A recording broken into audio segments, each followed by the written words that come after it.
बिस्मिल्लाहिर्रहमानिर्रहीम अस्सलाम वालेकुम dear students, welcome back to Mehruzal academy. तो जैसा कि आप लोग जानते हैं कि हमने क्लास 9 की मैथमेटिक्स सीरीज़ स्टार्ट की है फॉर सन बोर्ड, जिसकी हम 1.1 एक्सरसाइज कंप्लीट कर चुके हैं। 1.2 की प्रिपरेशन से पहले हम प्रॉपर्टीज़ को एक्सप्लेन कर रहे हैं, जिसकी 2 वीडियोस ऑलमोस्ट कंप्लीट हम अपलोड कर चुके हैं, तमाम उसमें समझा चुके हैं।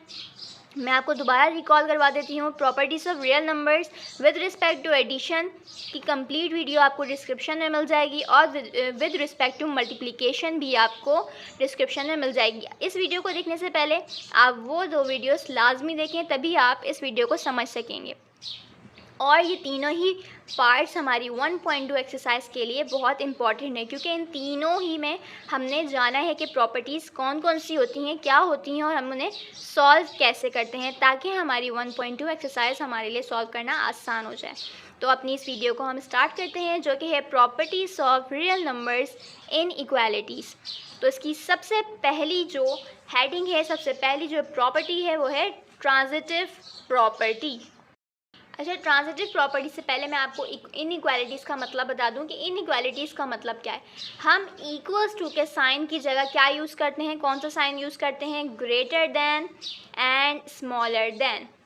अब बहुत सारे बच्चे कंफ्यूज हो जाते हैं यहाँ पर। हमें बहुत ही पहले 2, 3, 4 क्लासेस में समझाया जाता है, लेकिन फिर भी हम कंफ्यूज हो जाते हैं कि ग्रेटर देन वाला साइड कौन सा होता है और स्मॉलर देन वाला साइड कौन सा होता है। अब इसके लिए हम बहुत ही प्यारी सी एक एग्जांपल ले लेते हैं। वो होता है मगरमच्छ का मुंह होता है क्रोकोडाइल का माउथ। आप सपोज करें कि ये क्रोकोडाइल का मुंह है, राइट। ये जिस साइड पर खुला हुआ है बड़ा मुंह, तो इसे हम कहेंगे ग्रेटर देन, ठीक है। जो बड़ा वाला साइड है वो है ग्रेटर देन, और जहाँ ये क्रोकोडाइल का माउथ, क्रोकोडाइल का मुंह बंद है, छोटे वाला साइड, तो ये है स्मॉलर देन, ठीक है। आई होप इससे आपको आसानी हो जाएगी समझने में ये ग्रेटर देन कौन सा होता है और स्मॉलर देन कौन सा होता है। अब हम बढ़ते हैं अपनी फर्स्ट प्रॉपर्टी की तरफ, जो है ट्रांजिटिव प्रॉपर्टी। अब सबसे पहले तो आप देखें कि यहाँ पर हमसे कहा जा रहा है कि A is greater than B। Similarly यहाँ पर हमें कहा जा रहा है कि B is greater then C, ठीक है। तो यानी A is also greater than C, ठीक है। अब सबसे पहले आप ये समझें कि हमसे कह क्या रहे हैं। अब यहाँ पर देखें, यहाँ पर मगरमच्छ का मुंह खुला हुआ है, तो इट्स मीन कि A बड़ा है B से, या हम ये कह सकते हैं कि B छोटा है A से। दोनों ही बातें हमारी दुरुस्त हैं, ठीक है।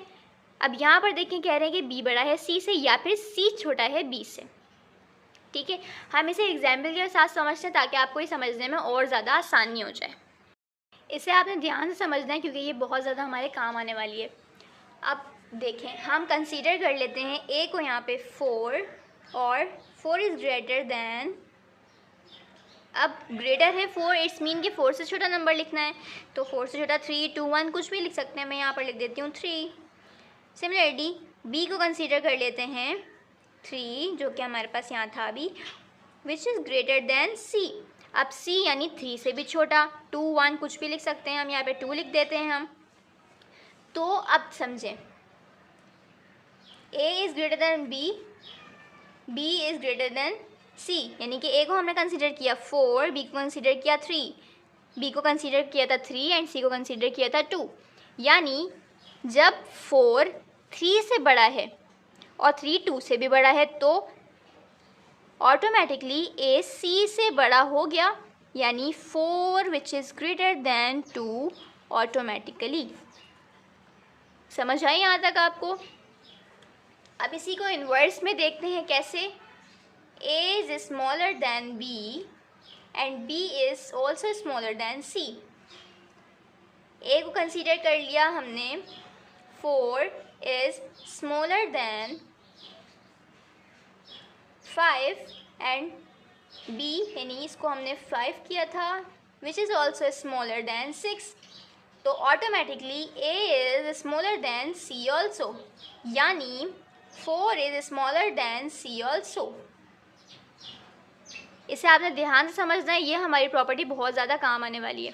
जब A B से बड़ा है और B C से बड़ा है, तो ऑब्वियसली ए सी से भी बड़ा हो गया, ठीक है, यानी 4 3 से बड़ा है और 3 2 से, ठीक है, यानी कि 4 जो पहला नंबर है वो सी से भी ज़्यादा बड़ा हो गया। इसी को हमने इन्वर्स करके देखा तो ए बी से छोटा है और बी सी से छोटा है, यानी 4 5 से छोटा है और 5 6 से छोटा है, तो ऑटोमेटिकली 4 6 से भी छोटा हुआ, ठीक है। तो इसे हम कहते हैं ट्रांजिटिव प्रॉपर्टी। अब चलते हैं अपनी नेक्स्ट प्रॉपर्टी की तरफ जो है एडिटिव प्रॉपर्टी। अब आपने एक चीज़ का ध्यान रखना है कि हम यहाँ पर इनइक्वालिटीज़ की बात करें तो हमने ग्रेटर देन और स्मॉल देन के साथ ही चलना है, ठीक है, प्लस माइनस मल्टीप्लिकेशन नहीं है यहाँ पे। अब यहाँ पर हम देखते हैं a which is greater than b। अब यहाँ पर एडिटिव प्रॉपर्टी में हमने क्या करना होता है, left hand side and right hand side. अच्छा, ये मैथ का बहुत बेसिक सा रूल है, जब हम स्क्वायरिंग भी करते हैं तो बोथ साइड्स पर सेम करते हैं, ठीक है, प्लस माइनस कुछ भी करते हैं तो लेफ़्ट और राइट दोनों साइड पर एक ही नंबर को ऐड करना होता है। जो हम राइट साइड पे करेंगे वही हम लेफ़्ट साइड पर ऐड करते हैं, या फिर मल्टीप्लाई या डिवाइड या स्क्वायरिंग सेम होती है लेफ़्ट और राइट पर। इसी तरीके से हमने जो नंबर यहाँ राइट साइड पर ऐड करना है वही लेफ़्ट साइड पर ऐड करना है, जो लेफ़्ट पे करेंगे वही राइट पर करेंगे। जैसे मैं यहाँ पर लिख रही हूँ a plus C which is greater than b plus C, ठीक है। इसी को इन्वर्स करके हम देखते हैं तो a which is smaller than b, तो अब मैं यहाँ लिखूँगी a plus C which is smaller than b plus C. तो ये है हमारी एडिटिव प्रॉपर्टी, यानी जो हमने लेफ़्ट साइड पर नंबर ऐड करना है वही हमने राइट साइड पर ऐड करना है, ठीक है, चाहे वो स्मॉलर दैन हो चाहे वो ग्रेटर दैन हो, तो वो कहलाता है हमारा एडिटिव प्रॉपर्टी। मूव होते हैं अपनी नेक्स्ट प्रॉपर्टी की तरफ। अब यहाँ पर है हमारे पास मल्टीप्लिकेटिव प्रॉपर्टी, जैसे हमने पीछे पढ़ा एडिटिव में। अब यहाँ पर क्या करेंगे हम, अगर हम सपोज करें यहाँ पर है हमारे पास a which is greater than b, तो जो वैल्यू मैं यहाँ पर वो एडिटिव थी तो ये है मल्टीप्लिकेटिव है, इसलिए हमने वहाँ पे ऐड किया था, यहाँ पर हम मल्टीप्लाई करेंगे। जो वैल्यू मैं राइट पर मल्टीप्लाई करूँगी वही मैं लेफ़्ट पर मल्टीप्लाई करूँगी। a multiply by c greater than b into c, ठीक है, ये हमारे पास ग्रेटर दैन था। अब इसको ही इन्वर्स कर लेते हैं स्मॉलर दैन में, तो हम यहाँ पर a which is smaller than b, तो जो नंबर मैं यहाँ पर राइट पर ऐड करूँगी वही मैं लेफ़्ट पर ऐड करूँगी, ठीक है, a into C smaller than b into C, ठीक है। तो ये कहलाती है हमारे पास multiplicative property, inequalities of multiplicative property. उम्मीद है आपको यहाँ तक समझ आया होगा। अब चलते हैं अपनी नेक्स्ट प्रॉपर्टी की तरफ जो कि है रेसिप्रोकेटिव प्रॉपर्टी, ठीक है। रेसिप्रोकेटिव जो निकला है हमारा रेसिप्रोकल से निकला है। अब रेसिप्रोकेटिव का मतलब है किसी भी फ्रैक्शन को उलट देना, किसी भी फ्रैक्शन को इन्वर्स कर देना। अब यहाँ एक चीज़ समझने वाली बहुत ध्यान से, वो क्या है, फॉर एग्जांपल यहाँ लिखा हुआ है a is greater than b, ठीक है। अब हम क्या करेंगे, इसका रेसिप्रोकल लेंगे, इसको इन्वर्स करेंगे, तो किस तरह करेंगे, अभी हमें पता है इसके नीचे 1 है, डिनोमिनेटर में कुछ नहीं होता तो इट्स मीन 1 होता है। अब इसे इन्वर्स करेंगे तो आंसर आ जाएगा 1/a और यहाँ 1/b। अब जब हम रेसिप्रोकल लेते हैं ना तो हमारा जो ये साइन है ये लेस देन है अगर, तो हो जाएगा ग्रेटर देन, ग्रेटर देन है तो हो जाएगा लेस देन, यहाँ पर लेस देन था तो अब हो जाएगा ग्रेटर देन। इस चीज़ का खास ध्यान रखना है, अगर आप ये नहीं करेंगे तो आपका कंप्लीट क्वेश्चन गलत हो जाएगा, आंसर इसका गलत आएगा, ठीक है।